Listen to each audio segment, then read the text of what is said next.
Et c'est Binta qui m'apporte les quotidiens ce matin. Merci beaucoup, ma chère Binta. Quel honneur, madame. Et quelle classe. Et quelle classe. Ah bah oui, c'est Binta, hein, écoute. Merci. On va démarrer donc la revue des titres de ce matin avec le quotidien de service public Le Soleil à la une.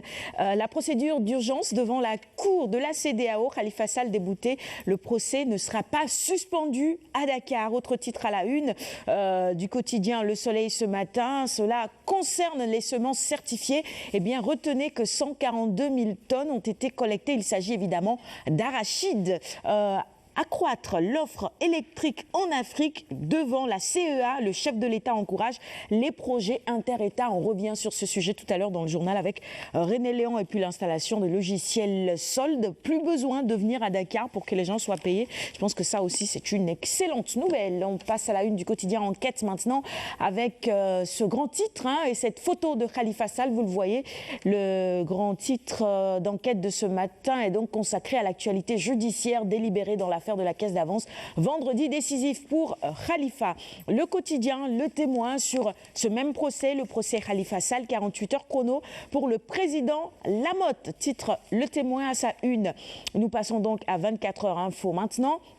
Le verdict des exceptions soulevées dans le procès de Khalifa, le suspense qui laisse planer le suspense. Bon, écoutez, toujours à la une de ce même quotidien, vous pouvez lire quelques propos de personnalités politiques justement qui interviennent sur cette affaire judiciaire. Alors la Cour de la justice de la CEDEAO renvoie au 20 février pour donner son verdict final. Réumi Quotidien, nous sommes maintenant à la une de Réumi Quotidien. 2 milliards pour une liberté provisoire, ce qui fait courir Khalifa. À la une également des Réumi Quotidien, le président Emmanuel Macron à Dakar. Les détails du programme de sa visite, on sait qu'il sera là le 2 février. On suivra évidemment tout cela pour vous. L'As Quotidien maintenant sur le meurtre du pêcheur sénégalais. Nouakchott invoque l'excuse de provocation. Alors dans cette affaire, on peut dire que l'État a quand même pris les devants, et très vite d'ailleurs. Le chef de l'État qui s'est exprimé sur la question, le ministre de l'Intérieur qui s'est déplacé lui-même. Je pense qu'on joue évidemment l'apaisement, parce que comme l'a dit le ministre de l'Intérieur, la Mauritanie et le Sénégal, une histoire commune, géographiquement liée, on ne peut que être ensemble. Mais bien sûr, les deux pays, je crois, en sont conscients. Il y a quand même ce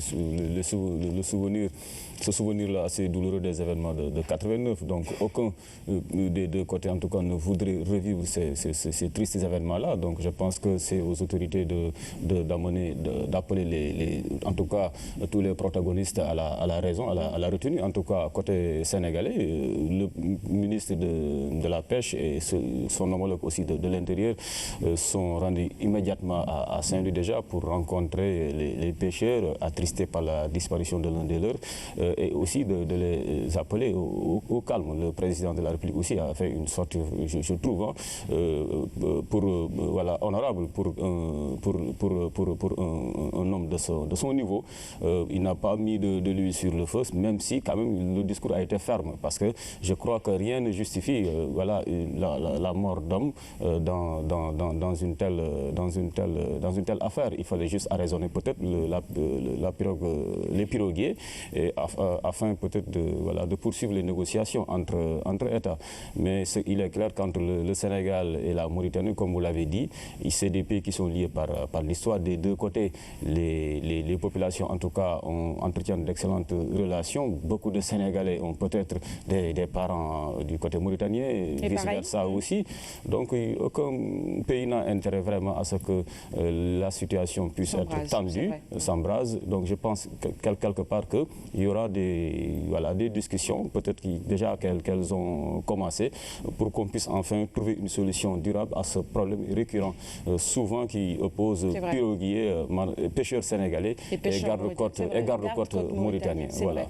On poursuit maintenant avec la une du quotidien Libération sur cette affaire de corruption présumée, le nom de Gadio retiré du dossier d'accusation. Et puis le sport, ça va vous faire plaisir. Stock City signe aujourd'hui donc à Stock City. L'Observateur sur le leader du Réumi sur la visite d'État du président français a un coup sec sur la tête de Macron. Vous aurez compris que c'est Idrissa Seck qui parle ce matin dans les colonnes du quotidien L'Observateur. Et puis concernant justement ce drame de Saint-Louis, les confidences touchantes de la mère du jeune pêcheur tué.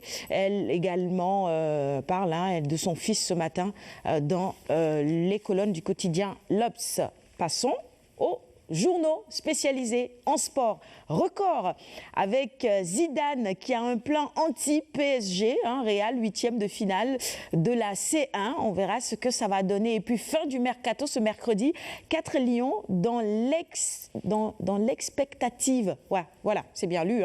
On va terminer la revue des titres avec Sougnoulamba et Simo de l'eau éclipsé Eumeu, combat royal contre Bombardier en fin de saison.